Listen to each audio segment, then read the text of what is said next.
This is Light and Bone Tarot, and you are allowing me to do a reading for you. So thank you very much. I'm really excited for the topic today. This is charming or a narcissist. So although I am not at all qualified to give out any information on what it means to be a narcissist or anything along those lines, it's just a topic I find very interesting and really nothing more. But yeah, we've got, okay, so with this, we're going to kind of determine if this person is toxic or if they're a catch. Again, very, very subjective. And I've got 4 cards here. We've got pictures of whiskey, which is always one of my favorites. And then I've got card 1 is Bond, Draper, Gatsby, and J.F.K. So some classic, maybe charmers, narcissists with a question mark, who knows. Okay, let's get into it. So for the first pile, hello and thank you. You are here because you are listening to Charming or a Narcissist. The first pile that I'm going to read for is picture 1, and it's entitled Bond, which makes me think of James Bond. And we're going to figure out how this relates to your world, if your person is a charmer or if they're a narcissist. Okay, I am going to start this reading with an oracle card, and then I'm going to put some tarot cards around it. I want to get an idea. I'm going to focus more on your person, and then we'll get a little bit into your dynamic about whether or not, we think it's toxic or if we think this person's a catch. But I want to see your person a little clearly. So I'm going to put down an oracle card about them, and then I'm going to put some cards around, and we're going to see who this person is and what we think of them. Okay. So, okay, 7 of Swords, 7 of Pentacles, 9 of Pentacles. Overrate your intuition. I'm going to say that this person tends to overrate their intuition, meaning I think they probably think, what they feel is just gospel, that they probably have the greatest say in any matter. And I'm not going to reference this to Bond the whole time, but it would kind of be that kind of character where maybe they think they're just bringing more knowledge or experience to the table at all times, where you are constantly dealing with the fact that this person might not always know what they talk about, but always acts like they know what they talk about or know what they're talking about. But that aside, we've got 2 7s here, and the 7 of Pentacles is, you could call this making investments. There's definitely an element of patience here, but it's really like that investment, I would say, would be the investment they're taking in themselves. It's that feeling that they are always willing to put the time and energy into themselves. They're always trying to better themselves. They're always trying to work on themselves, but in a way that can probably exclude other people. I don't know that they put a lot of energy into bettering other people, but I do think they are very willing to make that time investment and energy or financial investment in themselves. And the 7 of Swords is definitely a card of, this is the sly little fox who's sitting on the 7th sword right here. It is someone who, I don't hate this card actually. I think it definitely has a place here. But it is someone who always has a little bit of a secret. But it's that kind of secret, I think, that keeps you on your toes, that keeps this person interesting, that keeps you engaged with them. It's like a way of constantly engaging someone. It quite frankly makes them even sexier and more appealing than they already are, because you're just always kind of guessing. I think they keep you guessing. That's what I'm going to take away from this. But to that point, you're guessing probably about things, though, that you really don't want to have to guess about. At some point, this guessing game does become ridiculous. Like, are you guessing if they're with other people? Are you guessing if they even love you at all? Are you guessing if they gambled all the money? Like, there's sometimes it's fun and sometimes it's just frankly ridiculous. But yes, your person loves to invest in themselves, is quite sly, and a little sneaky. I'm probably not always entirely honest. And this card is like if there would be a flashy card to represent maybe a slightly narcissistic behavior, it could be this card, because this is the card of like that regal beauty, that you could call it opulence, someone who just looks stunning and takes care of themselves. And this would be the card of, I think, most narcissists and people who are charming. I think people who are charming know that they appeal to other people. They know that they have a charm that can essentially win others over, which is, part of their appeal. It's that confidence. But I think they know that they look good. And I also think they know the importance of maintaining that look. But this can also be a card of just like monetary success. There's a little bit about this card to make me think of wealth in a way. And even if it's not wealth, I would say it's always relative, but it can be like you feeling, or this person just always having the resources for what they want. And a lot of that would go into their appearances. So I think they are very caught up on appearances. They definitely look good. And I think more than just looks, these cards make me think that mentally they have an astuteness to them. They are quick. They invest a lot in themselves. They think they're very sharp. So this isn't just like the charming asshole that really is such an idiot you can make fun of him and never be twisted off this person. No, this person could actually, I think, get into your thoughts and really just throw you. I don't know if they're a narcissist. I don't know if they're this textbook persona or if they are just like a character that knows what they're doing and has this great appeal as a result of that. But that is them to me in a nutshell. I am going to get 2 more cards because we really do want to try to drill down on, do we actually think this is toxic or do we think they're a catch? So let's get a little bit more about them to see what we make of this. Okay, so we have the 6 of Wands here and the Daughter of Wands. The 6 of Wands is very much a card of like adoration. It's being recognized. There's some question marks around regarding to the card, what the person in the card is being recognized for, if it's even a good thing. Does the person even appreciate that they're being recognized? Do they want the recognition? So this card does bring up questions, which could make me go back to someone's confidence, to their, I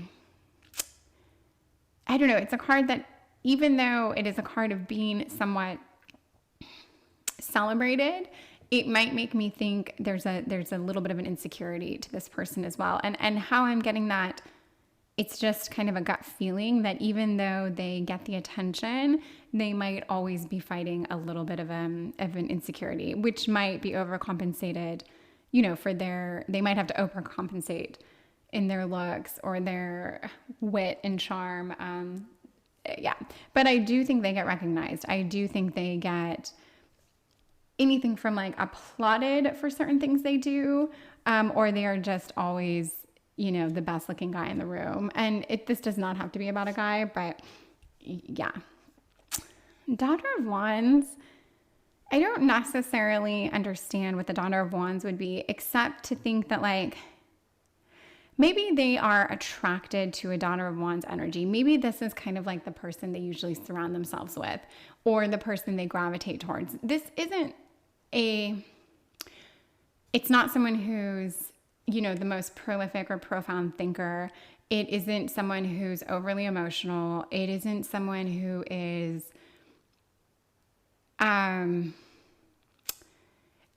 well, it's not even someone necessarily who's hopelessly romantic. It's someone who's ambitious, who's enthusiastic, who's got a passion, who's probably creative. It would be someone that would be probably more prone to adore someone like this. I feel like the Daughter of Wands energy is popping up because most of the people that this person probably has dated in the past, maybe you give off a Daughter of Wands energy when you're with them, and this really keeps them kind of intrigued and attracted to you. Whereas if one day you flashed and you were like, all of a sudden, you know, the Queen of Swords, there'd be some friction. It just wouldn't, when your relationship would not have the same dynamic. So whether you are naturally the Daughter of Wands energy and it just works out because that's you, or if you've kind of learned that you need to play on that and maintain that, those are two very different things. But I do think that if you're watching this, you exude a Daughter of Wands energy that this person finds. It gives them not only the fuel, but it keeps things like very, it just creates an environment for them to be them, and it encourages, or it doesn't at least discourage what they're doing, which you probably know. If you're attracted to someone like this with this kind of energy where you're already questioning, like, is it toxic, or is it, you know, is this person actually a catch? You are feeding their ego probably more than you realize. And I'm not saying that's a bad thing. That can absolutely be your dynamic. It's definitely been mine before, so I get it. But it can be very, you know, it can definitely run its course at some point.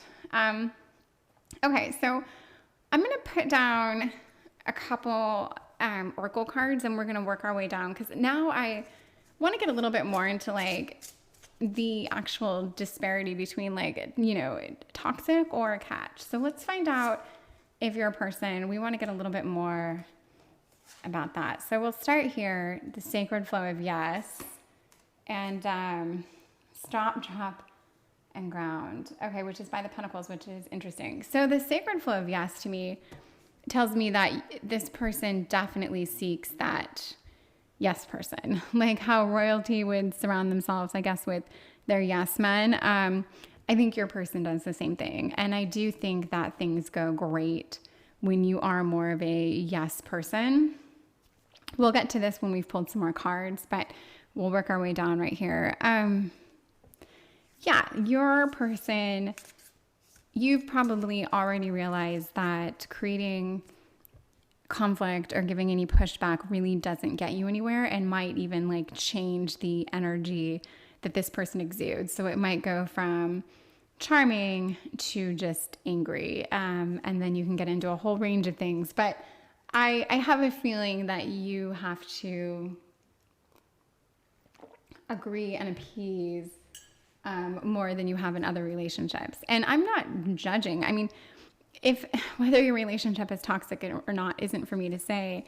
And if it's, let's just say it's not toxic, there's nothing wrong with this. If it's a dynamic that works for you guys and it's not hurting anyone, there's really nothing wrong with it. But it might just be, but it might, you know, it might not be ideal for you. It might not be what you want, and this might help you realize that. But yeah, but I'm not judging it by any means. But okay, let's say that this is true. I'm going to ask a little bit more to see, like, is this toxic, or is this something you are, you know, totally on board with? So we've got the 10 of Wands, and we've got the 6 of Cups. So the 10 of Wands is, this is kind of a burden. I mean, well, not kind of, this is definitely a word you could give to this card. So I'm just right off the bat going to say that this is hard on you. This is a burden. This would be one of the first cards that I've pulled that makes me think like, oh, there is a little bit, there's a bit about this relationship that is harder. So far, everything's just kind of jovial, maybe even entertaining. This person's charismatic. Great, we got it. But now I see under the sacred flow of yes, that maybe this is a burden for you. Maybe this is taxing. Maybe you're here because you actually do feel like this is something that you might not know if you can handle for years and years or months and months. And then I'm not entirely sure I understand where the 6 of Cups comes from, because this is a card of like, almost like innocence. It's kind of like a very youthful energy, like a simple pleasures card. There's a childlike charm that almost comes off of this card. And I would say that maybe maybe you almost have to treat your person like a child. Not like a child in that you probably, you can't really argue with a child. It doesn't really get you anywhere. You can't really, you have to almost placate a child, right? And I think there's a lot about giving a child their way that A, can create a monster, but B, can also just make your life a lot easier in the short run. And I think this dynamic might really work for your partner, and they might love that you do this, but this is probably part of the burden. So you might feel like you treat your partner in some ways like more of a child and less of an adult. And I say this all the time, like, I get this, I know this, but I do know this because I know those relationships where there's like topics you want to bring up, but you don't, because you're like, this person is going to, their ego is going to be so wounded, or they're going to be so butthurt over my bringing this up or my giving any pushback in this regard, that it's just not worth it. And it's kind of like with a child, you're not going to, I mean, I don't know, I don't have kids, but I can just imagine that there's that same dynamic playing out. Of course, in so many ways, you're not treating your partner like a child. I mean, you're not making your child, martinis every night. You're not like working to please them in any way possible, but you definitely have to always cater to, I think, this like ego and this certain, like, you've created a monster, like you have with a child. But we love kids, so there's something to that as well. But this would be the first line to make me think, like, the first inkling of like, yes, maybe this is a little bordering on toxic. At least it's not something you enjoy every second of. Yeah. And so over here with the stop, drop, and ground by the Pentacles, I mean, this card might be telling you, like, the way that your partner invests in themselves, you're not. Like, you need to start investing in yourself. You need to put the energy into yourself. Like, not everything can be about the project this person's working on. Whereas I have a feeling that you haven't done the self-growth.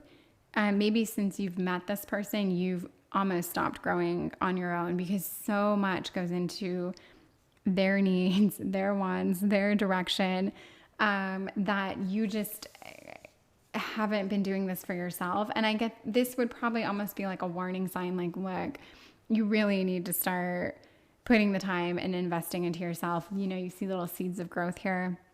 You probably can't see that, but there are little seeds of growth. And I just get the feeling that this is a very much like a hard stop to doing something differently. If you do stay in this relationship, you would really have to work on this dynamic where your partner is the only one that's like allowed to grow and put in the time, because you deserve that, and you've pushed that aside for quite a while, I think. Okay, let's get a little bit more about whether or not this is toxic or intriguing. So this would be a card of lack. This would be a card of, drought. Something's missing. Not a great card. And looking at it, I just feel like it definitely makes me think of a card of like something that you need to survive isn't there. And that's extreme, but I would say that this relationship probably isn't giving you, like, the longevity would probably not be there. This person might be with you as long as you'd be with them, but would this relationship really serve you? I'm going to say, based on this card being pulled, no. There's a feeling here that I don't know that this is toxic. I can't determine that, but I can say that it's a lot for you to take in. And I think it would ultimately get the best of you. However, it is very interesting that below this, we have the Nine of Cups, which is basically, people call this the wish card. This is like the fulfillment card where, dreams and wishes can come true. But there is an emphasis on monetary satisfaction. You would be happy from like material possessions. There would be like a material aspect to this, this fulfillment. So, and I'm going to take this a little bit deeper and say that if you were happy in this relationship, if you stayed, it would be very surface. It would be a very superficial happiness. And I actually think that is the message coming through, that I don't think this relationship is really giving you a very deep, deep satisfaction. And I'll just say what I said again. It is a very superficial kind of peace and happiness. And this card does make me think of a overwhelming lack, probably lack of what you can do for yourself, what you're feeling, what you're experiencing. There just isn't enough in it for you. And this person might make you happy when they're with you. You guys might have a blast together. I'm sure they are all sorts of wonderful in so many ways. I'm sure activities with this person is great. It's just getting a little bit more from them that you would need to really feel fulfilled. I just don't see this person delivering on that. I just see them as very selfish, very self-centered, really focused on their own, how they look, how they feel, what they need, what they're getting out of a situation, how they're benefiting. It's just very much about them. And I think as soon as you were to express any kind of like pushback, air your own concerns, your own wants, your own needs, I just think that it would be met with like, nothing. You'd be met with nothing. You'd be met with resistance. Yeah. And also, if you were to stop adoring this person and giving them all the attention that you would basically give a child, which makes me think of another meaning for that card. I don't think it would go anywhere. So this isn't an amazing reading. I want to end it on a positive note because everyone here probably doesn't want to hear that message. And I'm not saying you can't change a situation or turn it around. So let's say like, if you really love this person, if you're not going to leave them, if you're going to stick it out with them, I'm going to ask what you could do to kind of help the situation. So we'll get advice from Spirit, and then we'll get 2 cards. And this will just be like, really, what can you do? Just some help, some words of advice, if this is something you want to stay in. But I will say thus far, it doesn't seem very, very fulfilling. And I don't think that you're deeply happy or satisfied. But okay, enough about that. So your past supports your future. I guess maybe you've been in a relationship like this before. Maybe you know this all too well. Maybe you've got a gut feeling, but this is definitely a kind of like an eye-opening heads up gut check card to say like, you know this situation. So again, if you're going to stay in this, you probably know what you have to do to make it work, or to at least make it serve you in the best way possible. And there's something from your past. There's an experience that you can take with this. I don't know. It could be as simple as a book you've read or a 5-year relationship you've been in. Like there's something from your past that can really help you here. Then we've got the Devil. And we've got the 2 of swords. So the message here isn't great, okay? But we asked a question that was positive. We asked, if you stay in this relationship, what can you do?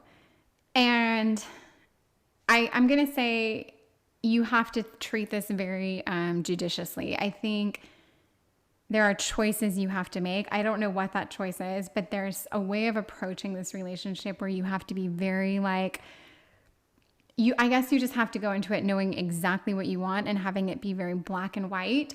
So you would have to approach it like, I know I can get this. I know I can't get this. If I'm in this relationship, I know exactly what I'm going to get out of it. You'd have to manage your own expectations, I guess is a perfect way of putting that. And with that, I think there are choices and understandings you'd have to reach within yourself. Like almost like points of sacrifice. That's kind of what I get out of this. And mentally, you'd have to stick to this. This would be like I think something you'd constantly have to assess, right? Like, okay, do I want this in this moment or do I want this? Because this person's probably not going to give me this. So I'm going to have to be prepared to settle for this. Like, I don't know. And then the Devil, so many ways we can look at this, right? But I'm going to try to make it positive, and I'm going to say that you're probably going to have to play a more demonic role. You're going to have to step up your shystiness. I think you're going to have to play your own Seven of Swords game with this person. Maybe stop adoring them. You're going to have to just up your bitch significantly to kind of, although when you do that, it's going to shift the dynamic. But you know what? Maybe that's what this needs. Maybe if you really want to stay in this relationship, you are going to have to shift the dynamic. And then things will either crash and burn, or they'll kind of take on a new dynamic, which could serve both of you. But yeah, I just think there's going to have to be less sweetness from you. You're going to have to really work harder to be a little bit more of a nightmare than this person's seen from you. That would be my advice if you want to stay in this relationship, or it's Spirit's advice, and that is what the cards are saying. That's what I see. So yeah, this was a very long reading, and thank you so much for sitting through it. I would love to hear your comments. It would mean everything if you could like, subscribe, comment in any shape or fashion. I just would really love to hear it. But very much want to thank you for listening to this. So have a great day, a great night. Thank you so much. Goodbye. Thank you so much for being here. This is Light and Bone Tarot, and you are listening to a reading of Charming or Narcissist. Is this person toxic, or are they a catch? Are they charming, or are they a narcissist? So welcome, pile number 2. I put the name Draper for the infamous Don Draper, which I could spend an hour talking about. I won't, but yes, very fascinating. Just a beautiful demon of a human. But okay, let's get right into the reading. We are going to assess what we think here. And again, I'm not qualified to assess anyone for being a narcissist or not. This is just a fascinating topic and nothing more. Okay, I'm going to figure out a little bit about your person, who they are. Okay, so we've got Creator of Water. And let's see what else we have here. Father of Pentacles does not surprise me. Strength. Okay. 5 of Swords. Tarot is amazing. It's just, okay. So Creator of Water. It's funny because we have all the elements here. We've got fire, we've got earth, we've got air, and we've got water. So I do think right off the bat that your person is I would say there's something powerful about them. I would say they are somewhat commanding. I think they can probably command a room, a situation, a person, an argument. I think they have a lot of power, almost like the musician, where they can really make anything happen. And the Creator of Water is... The thing about this card that's so intimidating to me is that water is that it's that emotion, right? So they can turn up or play on someone's emotion. We'll just call it yours, right? They absolutely know how to play this game. And that can be a very scary reality. It can be easy to fall for. It can make them the most charming person you've ever encountered, because they can be that empathetic person and charm at the same time. And if they are indeed a narcissist, which is not for me to say, then, the narcissist that can play the empath is just doubly dangerous. So this does make me feel like, ooh, we might have to keep our eyes open for this one. But without hating him right off the beginning, him or her, I'm going to say they're the Father of Pentacles. I'm going to say their strength. And I'm going to say with the 5 of Swords that they are absolutely, I think they're defeating. I think they can almost I want to say slaughter any situation. The game is theirs. They will never lose. They will always defeat.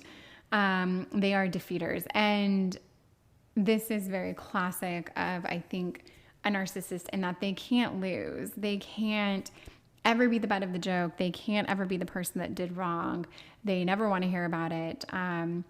But if we've got Strength up here and Father of Pentacles, this is also a very commanding, I would say self-aware, just a very, there's a gravitational pull you would feel towards this person. And like I said, this is a full set of cards here to reveal that this person is everything from like earthy to beautiful to passionate to emotionally in tune, to someone who doesn't ever lose. And that's also, that's a dead sexy quality. That person that even if they can't handle losing, the fact of the matter is they probably don't lose a lot. They probably have, all the faculty, all the strength, all the endurance to actually not really lose that much. I think this person is probably on their A game. I think they're probably like at their peak right now in so many ways, like their physical fitness, their mental, clarity, I just feel like this is someone who's at their prime, and you are with someone who could be truly at their prime and amazing and charismatic and just killing it in life.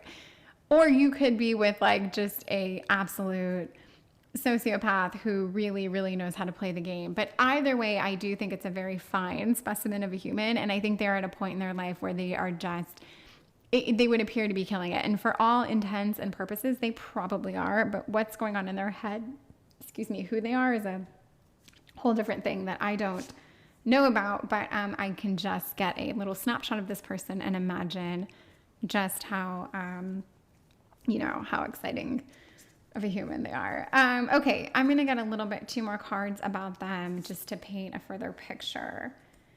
Okay. So the Tower and the 7 of Cups.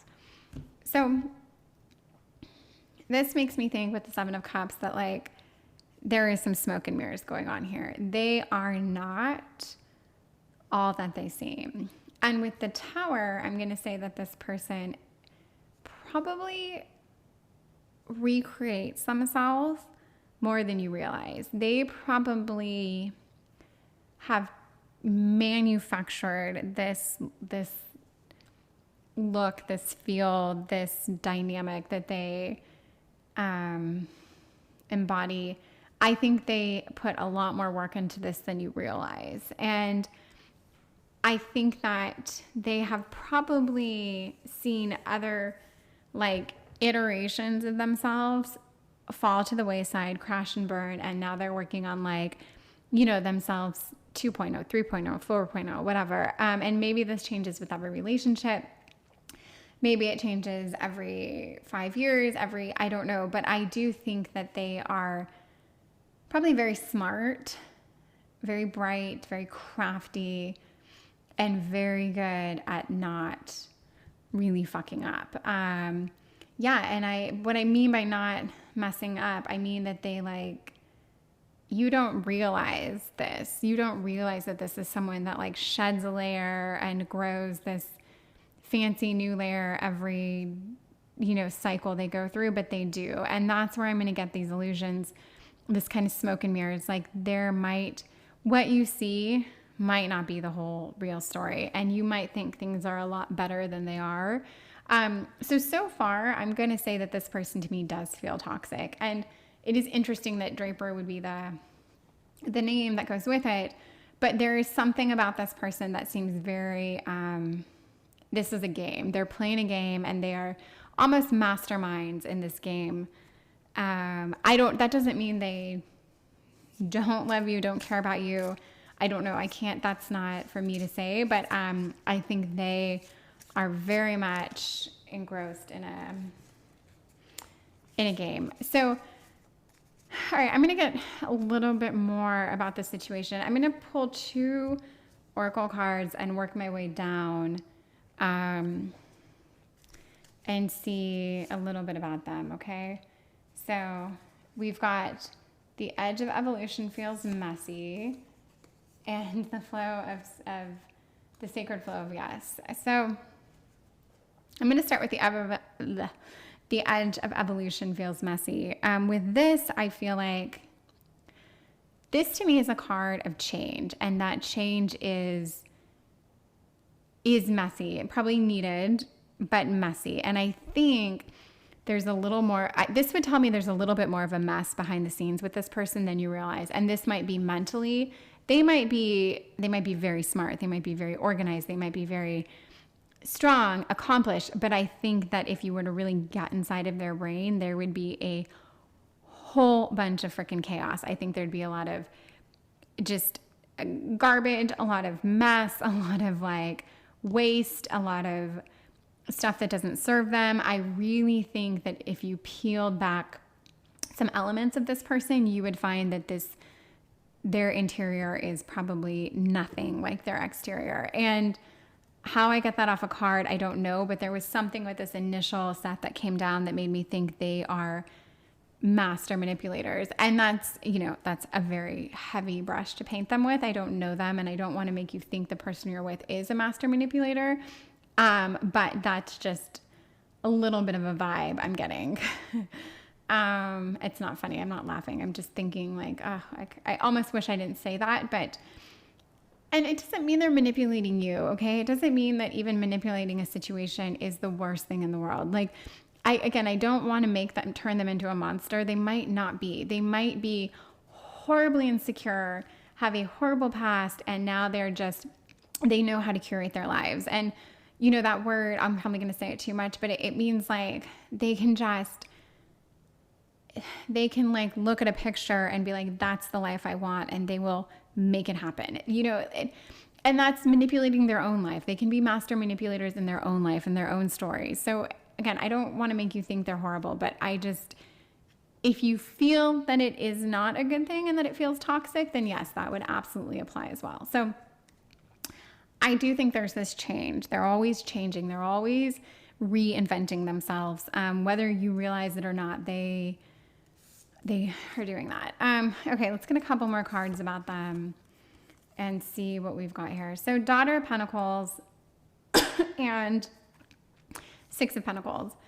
So these aren't bad cards, actually. The Daughter of Pentacles is a very, very, it's a sweet energy. It's someone who's in touch, someone who cares, someone who's gentle. I think someone who wants to be connected, wants to be grounded, wants to achieve, wants to be very smart and accomplished. Like, it is a very sweet, almost girl next door energy, and not just girl next door like hot chick, like girl next door like, oh, we've just watched her grow up and now she's, off to college and she's, I don't know, the smartest in her class or valedictorian, and oh yeah, she's engaged to another attorney. Like, I just feel like it's the girl, it's the energy of someone who just does everything right and really doesn't put a wrong foot forward. And then the Six of Pentacles is, it's like a charity. It's like a giving card. There's a give. So this is sweet. I'm going to try to incorporate this because it's going to change my tune ever so slightly about your person. What I'm going to take from this is I'm going to say that your person isn't all bad. Okay. This is definitely, this is someone who I think you have very sweet and touching moments with them. I think they can absolutely give off a Daughter of Pentacles as energy, and that they can ask questions, they can inquire, they can listen, they can be that vulnerable, almost needy person at times. They can give, they can do everything in contrast to what, this sociopathic, toxic person would do. And I think this is serious. I think it's sincere. I really do. So I will back up. Like, if you're with this person, you probably absolutely see this side to them. And yes, and I would say it's real and it's there. And, I can validate, through spirit that this is a very real side to them. I don't think this is a show. I don't think this is part of their con. I think they enjoy that with you. They can actually drop some guard and be this way. And you get to see this. They let you in. It doesn't change that there's a lot of smoke and mirrors going on with them, that I do think they change quite a bit. I do think they're messy in some ways that you might not see it. You might give them a little too much credit and think they're entirely on point, but I don't think they are. I think if you were to dig through their like mental and physical files, you'd probably find that there's a lot of mess there, that they leave a wake of potential chaos or hurt or whatever. And so for the sacred flow of yes, we're going to build down from this. And I'm trying to think what that would mean. I don't know. Let's see what the cards say, because it came up in the last reading and I had a meaning for it, and I don't know if I see it the same way here. So again, this is a little bit more positive. I think your person, because this is more about change and this is a little bit about judgment, I do think they're very, very insecure. Okay. I think they judge themselves very, very heavily. There's something going on with them where they are probably, I'm just going to say, wildly insecure. And this comes off, they have to project this image of doing everything right and having this great command. And I think with this insecurity, they really do need people. They need to feel accepted, okay? They need to feel like they are a part of the pack. They need to feel like they're just involved in whatever's going on, okay? I don't know, elements of work or society or just being accepted. I just think they want to feel like they are in it. And I don't know really how I can explain that that's the sacred flow of yes. I just think that they need to be accepted. And by yes, as in people are letting them in. Yes, they're getting the approval. Yes, they're getting the go ahead. Yes, they're getting the promotion. Whatever it is, it just things click for them and it works out for them. And this is very important to them because they do judge themselves very heavily. And if things didn't work out for them, I think they could really crash and burn, which they've done many times. And then this is more of a card of change. This is a card of like moving on, leaving things behind, or taking baggage with you. It is and this would be almost like a sweet card where I feel like they're always in transition, let's say. And this makes me think the transition they're in is like, they probably think to themselves at times, because they have this very sweet connected energy, they probably think they want to change, or that they don't want to be this commanding, this controlling, this manipulative. But they really, I just don't think I'm not saying they can't change, but it would take something, it would take a lot. This isn't just a like, oh, I wake up one day and I change. It would take a whole pattern. But so I really am going to say like, yes, I get the sweetness, I get the appeal, but I will say these center cards here to me were very heavy of like, this person does feel manipulative to me. They do feel that their personal agenda, their personal growth, their personal appearances, it's everything to them. And yeah. Okay, so I'm going to take a little bit more to figure out what, let's see. I'm just going to ask, are they toxic? Is this person toxic? Okay. Overrate your intuition. This is foresight, and this is the Fool. So since overrate your intuition is pretty much about you, I'm going to say, we asked the question, is this person toxic? I think your gut tells you if they're toxic or not, okay? And I think you've got history, you've got insight, you've got information that can really help you determine this. I don't know. The answer might be no, they're not toxic. It might be that you're jealous, you're insecure, you want to be more like them. There's a lot of things that could be creating a feeling within you. I don't know. My gut would be that yes, they probably do have a toxic energy that maybe they can change, but it is sitting with them. It is ingrained in them. They're sort of wired to do things a certain way right now, and it is not ideal. But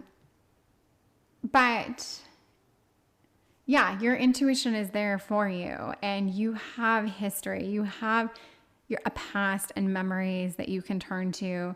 You have a whole analog of information, of data. You have all the data points you need to figure out if you think you should be with this person or not. I just think you really need to look into it and determine that for yourself. And then the Fool is this is a very, it's like an innocent, sweet card of new beginnings. It's trying something new. It's almost being fearless. It is also a card of like absolutely doing what serves you, not worrying about anyone else. It's like your time. So because this is about you, even though we asked if they're toxic, I'm getting that for you to determine if they're toxic, I'm not getting a yes or no out of the card. I'm basically getting that you know, or you can figure this out. But for the Fool, I'm really trying to interpret how I would interpret this based on the question, because something about this card makes me feel like it's you. And maybe there's a part of you that's like, maybe this relationship is weighing very heavy on you. It's turned you into someone very intense, very analytical, maybe very, like maybe you're trying so hard to determine where your relationship's going. Is this person good? Are they bad? Are they this? Are they that? That you have just completely lost your own plot. Like, who are you? When did you get to be so heavy? And the Fool to me is a very light energy. And maybe if you can just focus a little bit more on your happiness, what makes you feel alive, make it a little bit more about you. Maybe you'll be able to answer this question. Maybe this card will give you confidence, and it'll give you a sense of like happiness and fulfillment that you haven't felt. And then the answers to whether or not they're toxic will be very clear. But something tells me you almost need to loosen up. You need to look at this through a fresh set of eyes and maybe approach the situation a little differently. And I'm not saying that'll help you see that they aren't toxic or that they are. I really don't know. But I just think that the way you're trying to figure this out is, or the way you're going about it is you're almost stuck in this rut with them. But yeah, I just think you need to take a step away, go with your gut. And you definitely have to be somewhat analytical, but I think it's more of like analyzing what you already know, less of like constantly sizing them up, and just really work from your own memories, your own interpretations. In other words, you could take a step away. You could take like a 1 month hiatus. You could not even look at this person or talk to them for a month, and you would still arrive at the answer. But if you just constantly look to them for the answer, I don't think you're ever going to get the answer you need. There's always going to be a question mark. I hope that makes sense. I would absolutely love to hear from you if it does or doesn't. Please comment, like, subscribe, do whatever you can to engage with me or this video, because it would be fascinating to know if anyone got something out of this. And I'm going to give you a good luck charm from Spirit. I'm just going to take this top card and I'm going to put it right here, and it is cut the cords of doubt. So I don't know what that means. It could mean that whatever your doubt is, maybe you doubt that they're toxic. Maybe you doubt that they're good for you. Maybe you doubt that they're honest. I think all this doubt, I think that's just not serving you. And it reminds me of what I just said, where I said, make your decision based on what you know. Don't look at them for answers. Don't look to them, because I don't think you're ever going to get any clarity just observing them. They're a hot mess. I mean, as much as we might be able to find good things to say about them, they are now and will very likely always be a very hot mess. You just have to learn how to navigate them. But looking to them for your answer is always going to create doubt. And I just think you need to stop doing that and put some time into yourself to figure this out. But I think the fact that you came here and inquired about it is already exciting for you and a fun first step. It's a first step. And yeah, again, please let me know your thoughts on this. I'm just very grateful you're here. So thank you very much. Have a great day, a great night. Thank you. Goodbye. Hello, this is Light and Bone Tarot, and you are letting me do a reading for you on charming or a narcissist. Is this person in your life? Are they toxic or are they a catch? Yeah, so we have 4 pictures here, and you pick picture number 3, which I entitled Gatsby. So one of my favorite books of all time, and actually I loved the movie with Leonardo DiCaprio as well. So let's get into this reading. The last 2 have been fascinating, so I feel like I have a pretty good handle on how to go about this. I am going to pull some cards and figure out just a little bit about who this person is. Let's get a snapshot of them. Okay, great. So we've got Cozy Up with Risk. That's not ideal for your first card about this person. Okay, we've got the Fool, 2 of Cups, and the High Priestess. So, okay, this is a snapshot of your guy, your man, woman, anyone. This Cozy Up with Risk, it's funny, and I like it. I just keep staring at it. It could, either way, I think this person comes with their whole set of issues, right? And I do think it is a flashing warning sign, like, yes, this person, there's a bit of risk with this person. To what level, I don't know. So, definitely take that with a grain of salt. But yes, this person comes with like a little warning sign. They are mysterious, okay? And the High Priestess is like someone who owns that mystery. It is someone who knows they hold the cards. They have an intuition. They have a way about them where they can like communicate anything and yet nothing at the same time. They hold their cards very tight, but yet they have a lot of knowledge, right? I love the High Priestess. It's a great person to be. I don't know that I necessarily want to date the High Priestess, but I want to be the High Priestess. So I can't fault it if my partner is the High Priestess, if that makes sense. So, okay, great, fine. They're the High Priestess. The Fool tells me they are just selfish and self-indulgent and will literally do whatever they want whenever they want, at the regard and care of no one. This tells me that they have a somewhat, I don't know if I'm going to say like Lothario thing going on. I think they are very good at proclaiming love, at being intimate, at making someone feel like there's a connection. And I'm going to say this could be like that classic love bombing thing that, narcissists typically do. I don't know if that's the case, but when I see this love card, and it could be they are quick to fall in love, but love could be a very unique relative term for them.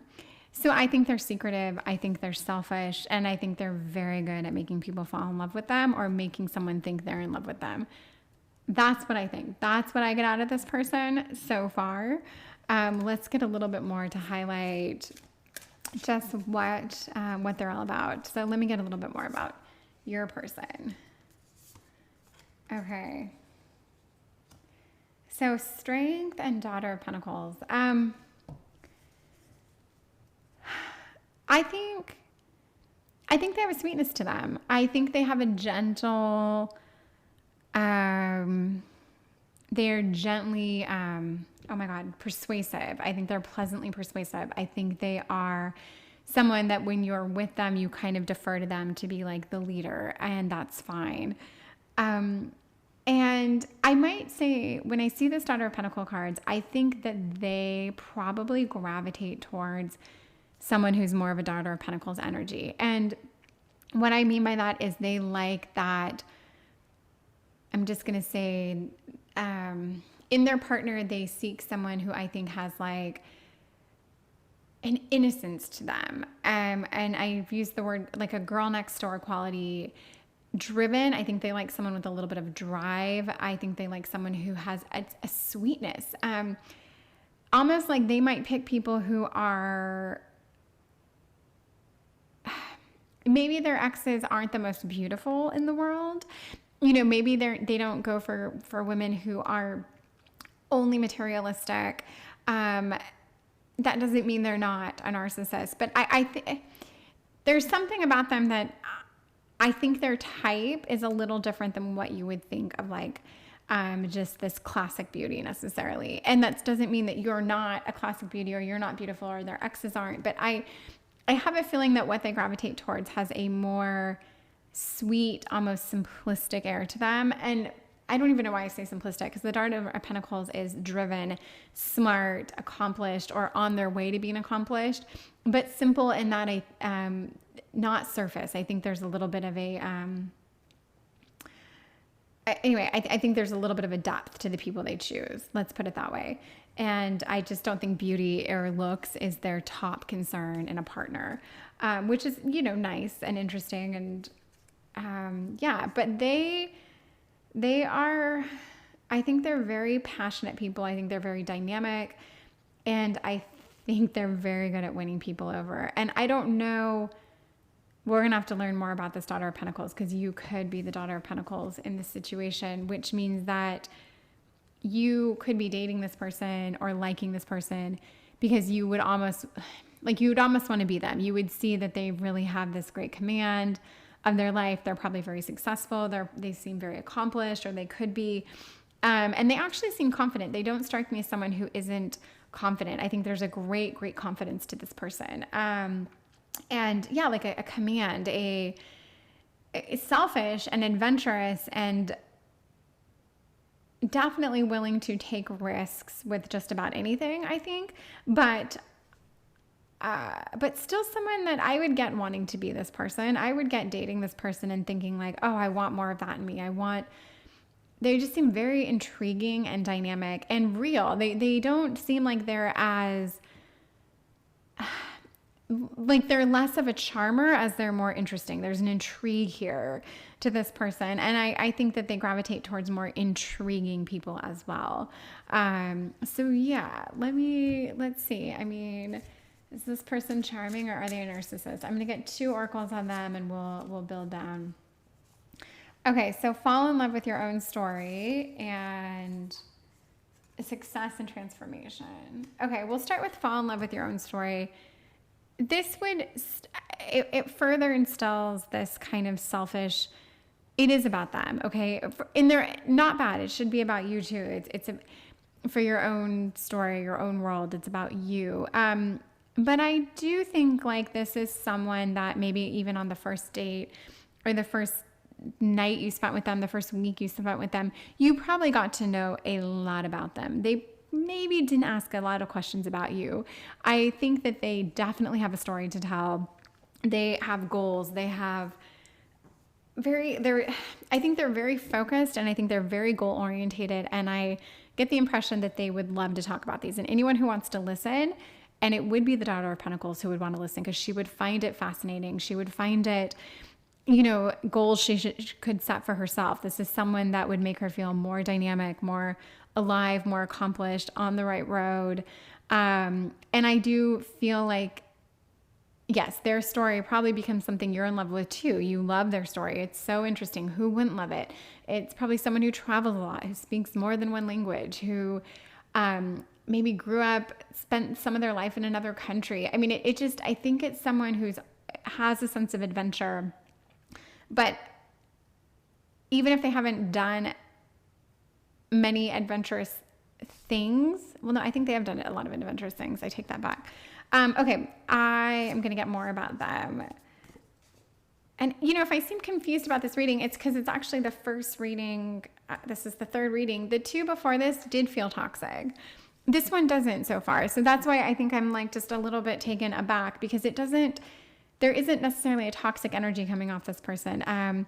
There's a selfishness and a self-centeredness and a intense drive to accomplish and check their own boxes, but I'm not really getting that they're toxic. And I get the charm. I definitely get the charm. I'm going to say they are absolutely charming.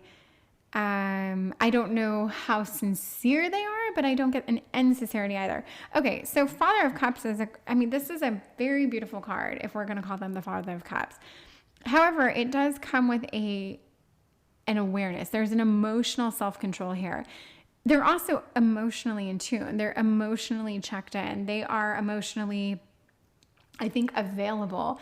However, they are also so in tune with their emotions and so in tune with others that they might not, there might be a threshold of just how much they're willing to entertain, because they might see it as your journey emotionally. And okay, so like this could be somewhere if you were crying and you were crying maybe because it was somewhat unreasonable or over the top, or maybe you were being a little dramatic.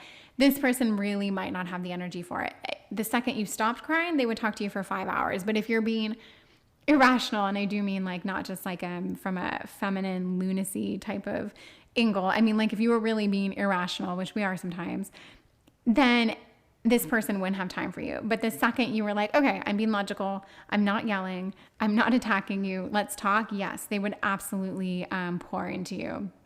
And that is also mature and admirable, and someone that I would want to be with, because they would help keep you in check. They'd help build you up. You know, like it would be something you would aspire to. Like, okay, they are helping me grow. I don't want to be silly. I don't want to be that out of control person. And I just feel like they are almost like a father figure in some ways with this, like,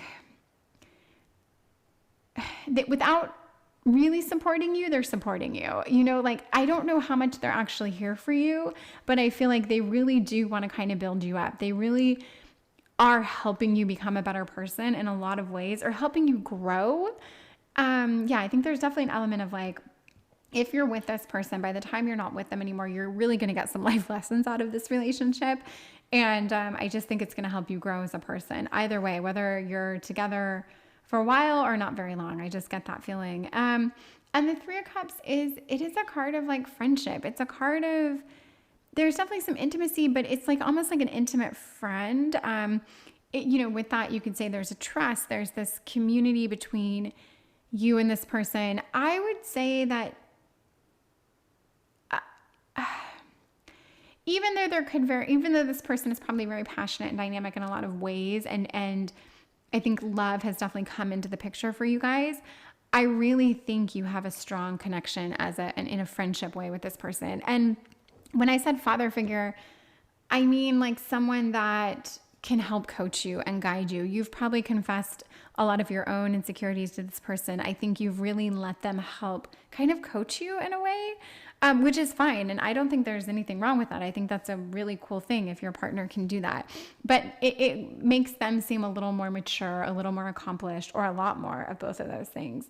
But someone that you would kind of turn to or go to for more than just the support of a partner. There might be times where you really turn to them for,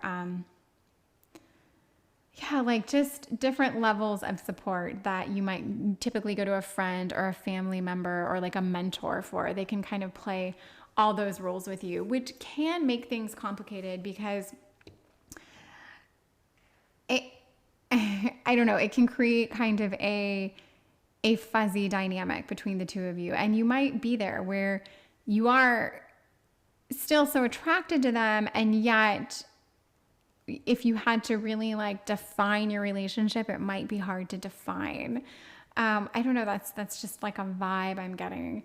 So from here, we've got success and transformation. And I would say this actually would make sense to me because it feels like your relationship is in a state of transformation, right? Like you probably started as like a loved up couple, however long that phase lasted. And then I think this person kind of becomes this over dominating energy, and maybe you get kind of, I don't want to say smaller, but they just become their needs and their direction becomes very polarizing. And the relationship does kind of transform, maybe from that couple that met and was more even to now like just a less even playing ground. And that's where you can start to question, like, you know, am I just being bowled over by this person's charm at this point? Or is there something controlling happening? Is there something manipulative? Like what is this? And did I fall in love with someone who even is in love with me? Was this part of a game? Even if it's an unintentional game they're playing, which I actually could see it as an unintentional game. I think they're so good at certain things that falling in love or getting people to fall in love with them happens so naturally and quickly that before they know it, that's where they are. But I do think this person loves you. I think they care about you very much. I think they want the best for you. I don't think they have any jealousy towards your growth, your goals, your ambition. I think that building you up and making you into like the Queen of Pentacles or the King of Pentacles would make them very, very happy.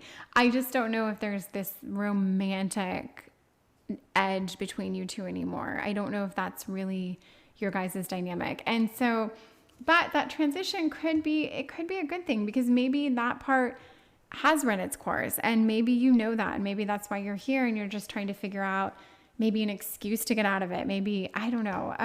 Okay, let's get a little bit more about you guys. So we've got the Lovers, which is, you know, a beautiful card if you're asking about someone that you're connected to or seeing. And then the the Six of Wands is like, it's a recognition card. I always have to kind of figure out, like, what does this card mean to me? It's almost like maybe one of you is putting the other on a pedestal. And in this case, I would say it would be you, putting them on a pedestal. But we've got the Lovers card right above this. And then we've got success and transformation. So maybe I'm going to take back that comment I just said, and I'm going to say that I think actually your relationship, truly, I think it's taken a shift. And I think it's taken a shift from more of a like loved up romantic dynamic to a loving, caring dynamic that is probably less romantic. And I think in turn though, I think this person, I'm going to say they are seeing you a little bit more than they saw you before. So maybe some of the emphasis on like winning you over or putting energy into that element of like romance has left, which I have a feeling it has, but I think it's been replaced with maybe a little bit more respect, a little bit more attention, which is a very, very good thing. And so, yeah, I do think that this person is starting to see you as more of just a project or more of someone that they just kind of wanted and got. And maybe now they are starting to work a little bit harder to keep you around. And that could be a transformation of theirs. I don't think this person is toxic. I do see what you thought was narcissistic about them. And I will say, I still get this energy that there is that part of this person that it's always them first. It's always their story. It's always going to be about them, because that is just, I think they do probably have a very big ego. I don't think it's like this horrible energy that you can't deal with, but there is an ego associated to this person. There's something that makes me think if you were to give them too much pushback, if you were to fight with them too much, piss them off too much, annoy them too much, you'd be done. Like, they would not have the energy for that. That's not the kind of relationship they want to be in, because I almost feel like they handpick their situations. They have the ability to do that. And you were probably almost handpicked in a way. Like, they chose you. I feel that somehow. And you might have been very lucky to have been chosen by them in some ways. Maybe this is someone that a lot of people would love to be with. Maybe they offer a lot of great things. Maybe they've got a great reputation for being a great partner once they're all in. So I'm not saying that's a bad thing, but I just think that there's this kind of these unspoken rules that would go along with being with them. But again, that doesn't have to be a horrible thing. But yeah, I definitely think you guys have reached a point of much more mutual respect. And I do think they're seeing you as more of a equivalent, more of a partner, and less of this like fun project, or fun. Yeah. Okay. I want to know what you think. I'm going to get a few cards here to find out, what do you think about this person? Like, what's your gut feeling on them? So integrate your knowing. And then we've got, for you, the Seven of Wands and the Sun. So I actually think this is interesting. I think you have a gut feeling about this person. I think you know a lot about them. Beyond having a gut feeling, I'm going to take that out of the equation for a minute. I think you know a lot about them. This is someone that you can either like Google, there's a lot of information on, or it's someone that is just well known in your circle of friends. I think you know a lot about this person. You know their history, you know their story, you know their what their tendencies. And I think you've been almost keeping a guard up because of this. I actually think you've played a certain hand in this relationship so far. You haven't been as vulnerable as you could have been, because I think you have taken past knowledge into this relationship and you've almost held your cards very close to see what's going to happen. You've probably, in self-preservation, protecting yourself, but you don't want that to become like a self-fulfilling prophecy. And I think you're probably right on the brink of that. I do think you really like this person. I think that you see a lot of goodness in them.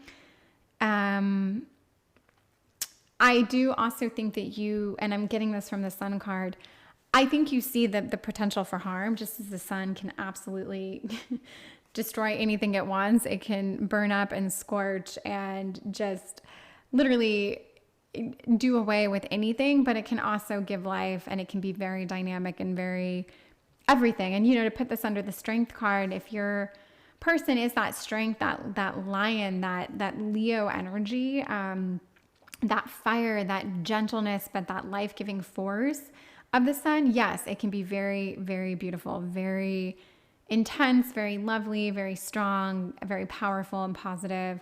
I do think you see this person that way. I don't think you think they're toxic.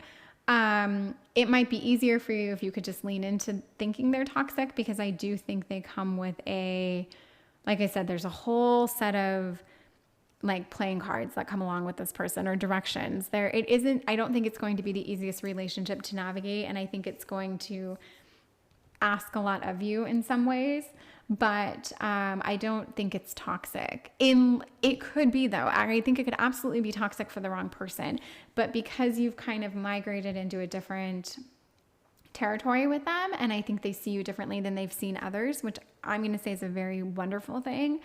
I don't see this relationship as being toxic. But we don't want you to worship this person. And we don't want them to worship you. We want to find this balance. And I think you're getting there with them. I really think you're striking a balance, and you're building, they're respecting you.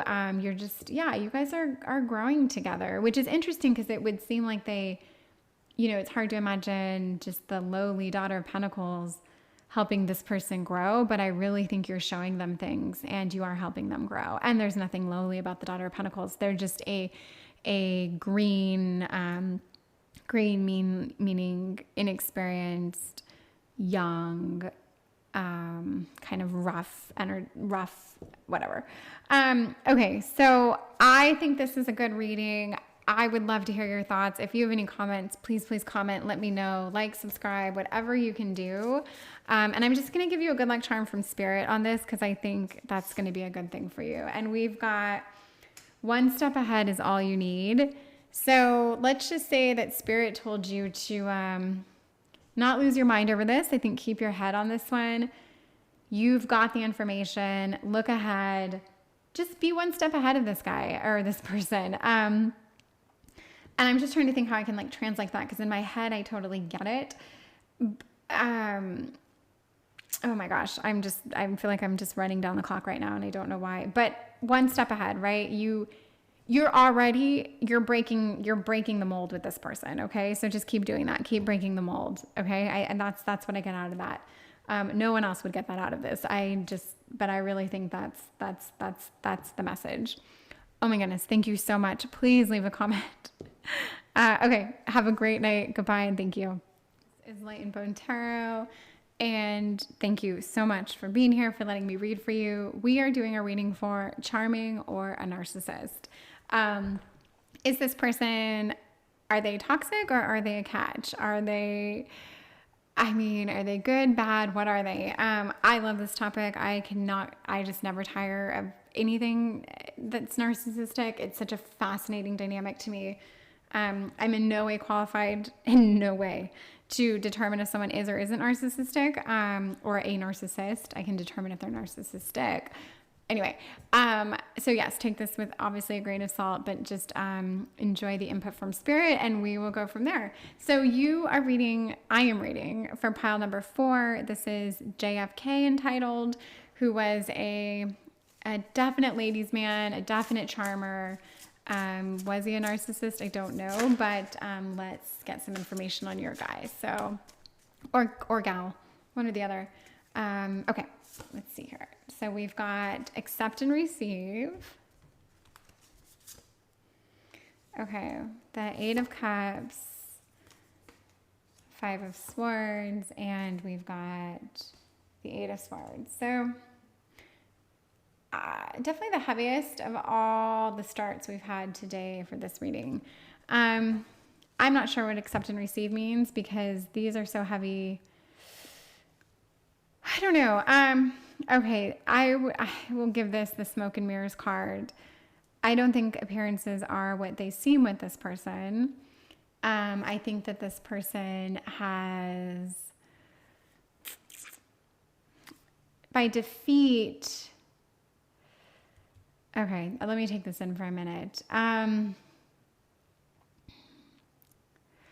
Okay, I think this person I think they've been through something, okay?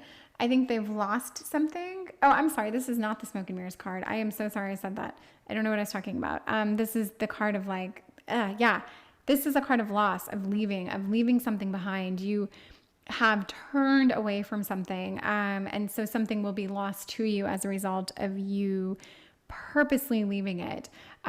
This is a card of there's decisions to make. You are isolated, you are probably afraid, you are questioning what you can do, you think you're locked in a situation, but really you have answers, you have options, you have a way to protect yourself. It's really right there for you. And this is the card of defeat. So this tells me nothing of if they're a narcissist. This just tells me this person has been through a lot, okay? And this person has had to leave things behind. They've had to make probably very challenging decisions. They've probably felt like they were all alone in the world.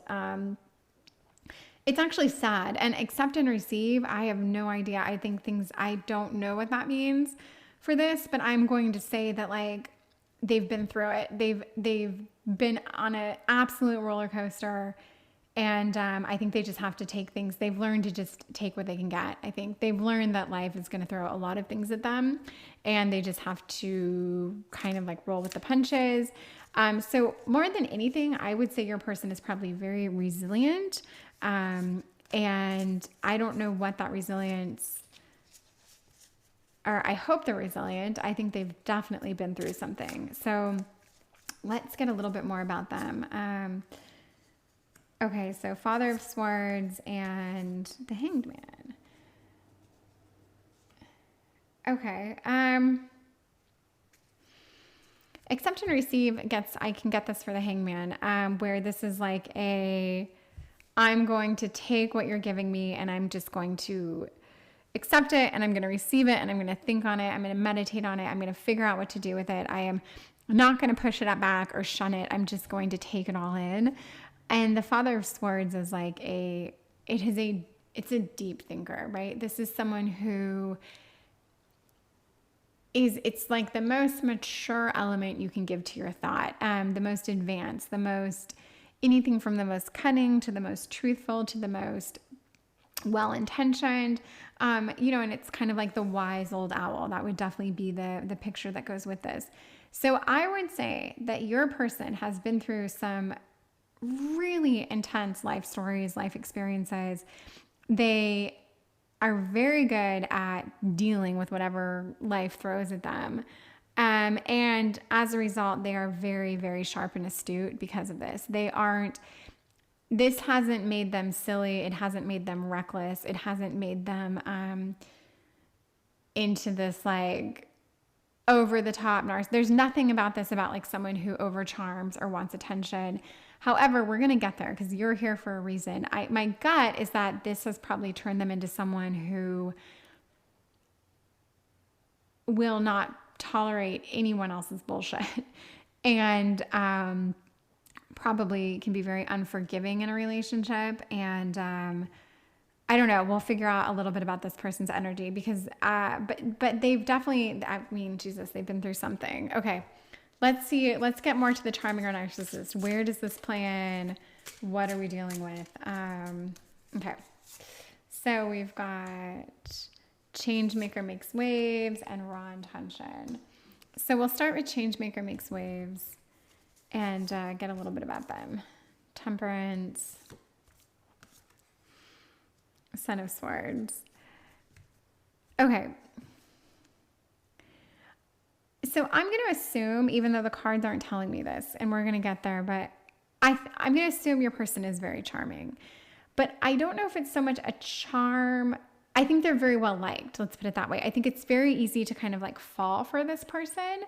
I don't know that they have this over the top charm, but I think there is something about them that is very, very like sexy or appealing. Like, you know, that person that's got a story to tell, they're definitely like, they're edgy, they're dark, but then when you get to know them, they're like also very, very humbled, very, very, you know, they have a lot of gratitude for how much worse things could have been and weren't. Even though they've been defeated, they don't act like it. I just feel like your person is actually probably very, very strong. I think they're probably very confident. I think they know they've been through a lot, and yet they know they've handled themselves very well, and that it's turned them into a stronger version of themselves, which is very appealing, which could maybe be translated into charm if they are so used to being an appealing person. Yeah, they're walking this line between being very appealing and charming, but I think it's much more of an appeal. I'm not getting anything narcissistic or toxic off of them. Oh God, I don't know. Okay. But Temperance and Son of Swords, the Temperance makes me think that they are always working on themselves. They are actively trying to never let history repeat itself. Whatever happened, maybe they don't want to wind up like their predecessors. They, have a family history of something that they never want to get involved in or fall victim to. I just think they are very much in tune with themselves and have this kind of self-healing approach to things that works very well for them. The Son of Swords is an energy that I actually think they surround themselves with Son of Swords people. So maybe not people that are as smart as them, as astute, as tuned in, but definitely not silly people. I think they like ambitious people, maybe people a little bit younger than them. I think they do like being the more accomplished or smarter person in the room. I think they like people who ask them questions, who want to learn from their story. I don't think they're very secretive. And I don't think they're terribly humble either. I just think they're always working on elements of gratitude, of being a good person, but I wouldn't say they're very humble. In fact, I think they can, definitely let people know about what they've been through and almost appear less than humble at times. And this could be like the martyr card, which the martyr is an interesting person. The martyr to me is someone that, chooses to put themselves in a situation where they're more uncomfortable than they need to be just so that people will recognize that they are indeed doing this. And I could see your person taking that energy on at times, which is self-serving, but also it can help others, but it can also help them in a very twisted, weird way as well. This person's interesting. This isn't an energy that I find appealing. I wouldn't gravitate towards this person because that's the thing. It's very much about them yet and still it is very much about them. They've been through so much. They have their own story like we all do, but your story is nothing like theirs. And I think the people they surround themselves, their story is nothing like theirs. So it's always about their struggle, their growth, what they've been through, how they're handling it, where they're going as a result of it, what they've had to leave behind, how strong they are now. It's exhausting. And as a result, I don't think they surround themselves with people who are quite on their level. It's usually people who can kind of look up to them and, like I said, ask those probing questions and kind of rehash elements of what they've been through to just keep the story going. Which I can't blame them. It's not like, I might do the same thing, but there is something almost irritating about this person. But again, wow, talk about like delineating from the topic. There's nothing, I'm trying to get back to the charming or narcissistic, or are they toxic? And that's the thing. I don't think they're toxic, but I think they're draining. And I think that they might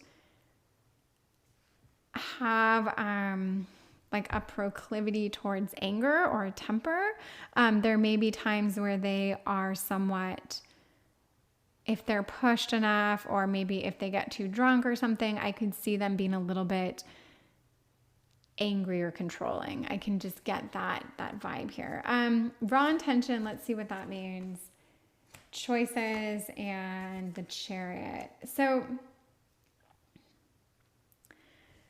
I think this person's on a path. They very much want something. They're going after something, whatever it is, I'm not sure. It could be like, this person wants to write a book. They want to tell a story. They want to put something out there for the world to see. They're working on a project, I think, that is very much about them. It centers around them. I think it has to do with their story, their thoughts, their new direction in this world. And I don't see that there's someone that really, I don't think they're as grateful as they like to think they are. And I don't think they recognize the people that help them as much as they should. I think they're very much driven by their own desires, their own intentions, their own needs and wants. I think they're very selfish. And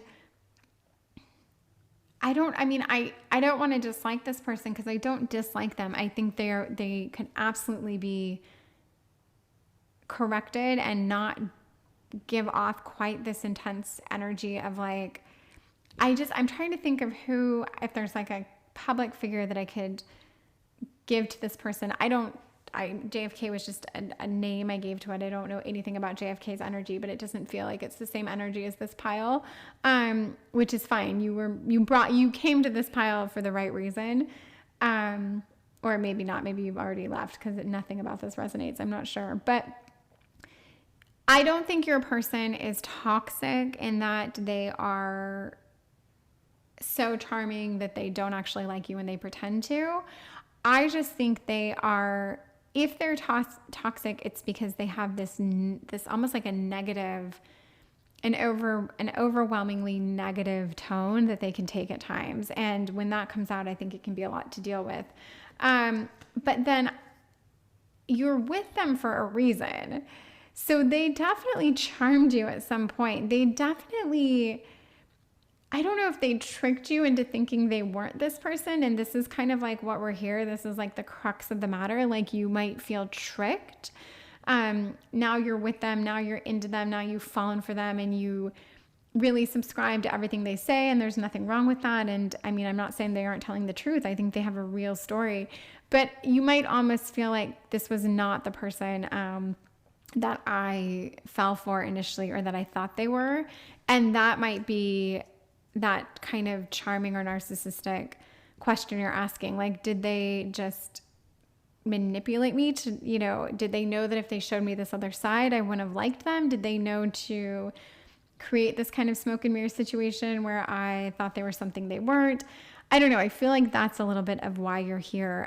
But your person they feel heavy. They feel a little bit controlling. Let's get some good things about them. I want to know what's good about them because they're not all bad. What does your soul say? And let's see here. We've got the 5 of Cups and the 2 of Wands. Okay, something good about them. I'm going to say this is for you to answer by what does your soul say. I do think you know some very good qualities about this person. I think you have a gut feeling about them. I think you are probably more connected to them and they're more connected to you than I'm definitely giving credit to the situation. And I think they show you probably a depth and a sincerity that, yet again, I am not giving credit to or doing justice to. So I recognize that. I do think they probably have some very beautiful qualities. It would show up in Temperance, elements of the Hangman. I think they're driven. I think they're motivated. And I do think they have some light to them. We're flanked here by this kind of like this rainbow. A lot in the middle is just black and white, but there is this hope, I think, that if they were pushed and you might be the one to push them, you could really get a lot of like beauty and light out of them. It is there. And I'm going to say even on that note that like, I think their thoughts, they have a mind that could be very, very loving and soft and gentle. Like they can be the Father of Swords and be a very loving person as well. They definitely have that in them. But if we're going to say what's good about them, I would say that I don't think they're full of shit. I think that what they've been through is real and I think they're honest. Okay. So as difficult as they might be, it really is who they are. And they really have, I don't know. They're just not putting up a front. They're not trying to get attention. I think they really are going through something. But I also think you acknowledge that and respect that. You see that, you know that. Yeah. And I mean, what else is good about them is, I mean, it's funny because this is this is the 2 of Wands, which is kind of like a choice, right? And then if we get to the 2 of Swords, it's kind of like a decision. And I think they are probably, I'm going to say they're actively trying to do better. I think they don't want to be as heavy and dark and maybe controlling and in some ways manipulative as they are. They really don't want to be that. I think they want to be pushed to be better. And I think there's definitely a drive in them to be better. I think they're driven in a lot of ways. But I do think that they are working on themselves in ways that maybe you have glimpsed, but you don't fully see, but I do think it's there. I don't think I get why you asked if you didn't ask if they're toxic. The topic is charming or narcissist. I get that they bowled you over with a certain charm and now you feel like you're kind of stuck or you've been like, in this kind of spider's web with them. But even if they intentionally had to do that, I think you guys have something. I think that if you wanted to stay with this person, if it worked for you, if they made you happy, if they make you happy, I don't see anything in the cards to be like, oh, get out of this. I just think are you happy? I think that's really the question you have to ask. And I'm actually going to ask, I haven't done this in my other readings, but I want to know if you're happy. I'm just going to get an oracle card to kind of help me figure out if you're happy. And this is integrate your knowing. I would say that if you're happy, if you're happy. You have the data points right now in this moment to know if you're happy or not. I think it was like a very guttural, like, yes, I'm happy. No, I'm not. And I can't answer that for you, but I do think that something came to you when this card came down and I said, integrate your knowing, you know it. And you very well may be like, yeah, I actually am happy despite everything that's weird and almost like over the top about this person. You might actually be happy and you might make them very happy. I think you probably do make them happy. And that's another thing. It might make you happy to know you make them happy. But I don't think they're a narcissist. I think they need to move on with some of their baggage. I think they have a ton of baggage, which makes them seem very self-centered, very focused on their own past, present, and future, which I think they can work on a little bit. Yeah, let me ask Spirit for like a good luck charm and just moving forward with this situation if you choose to, or not. Either way, what's your good luck charm? And this is welcome the divine masculine. So I'm going to say that your partner, there's something very obviously masculine about them that you love. Whatever that is, I don't know that they're a very masculine person, whether they're a male or not, but there is something about them that makes you feel very feminine that you see as very masculine in them.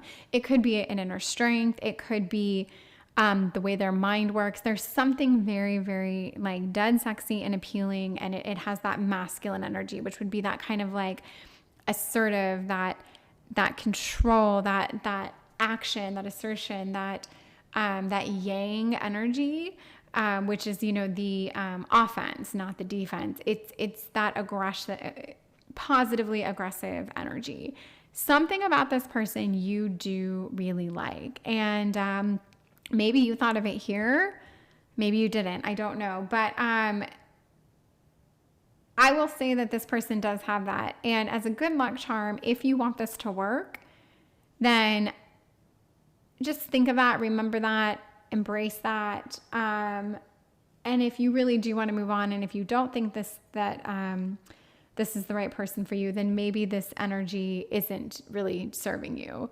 It might be the thing you actually don't like about them. Maybe they are too controlling. Maybe they are too much of those things I said that is, over the top masculine. But my gut is that you can't put your finger on it, but you actually really like this person and things work with you guys, despite the fact that not a single one of your friends actually likes them or gets it. I think that you actually do. And that's extreme. I'm sure at least one friend gets it. Hey, I'd love to hear your comments. I really would. Please let me know what's going on in your head as you hear this reading. I would just, like, subscribe, comment, and let me know what you thought. Thank you so much. Good night, good day, and thank you. All right, this is where I say thank you for way too long. And it dawned on me, like, I don't know, probably 2 recordings ago, that who is actually listening to this? Probably no one. I mean, why would you? You are busy, your time is precious, and you've probably already listened to a reading if you're even listening to this. But I understand that this is just for myself, and it's my time to say thank you very much. I'm new at this. I would love to hear your comments. When I say like, comment, subscribe, when I ask you to do that, it's so I just have the motivation to keep going. So if anything about this speaks to you, then it would just be a huge, huge encouragement. But yeah, thank you so much for being here and for listening. And it's probably just for me. I mean, if you listen to this, let me know. But don't let me know. Your time's too precious for that. Okay, thank you. Goodbye.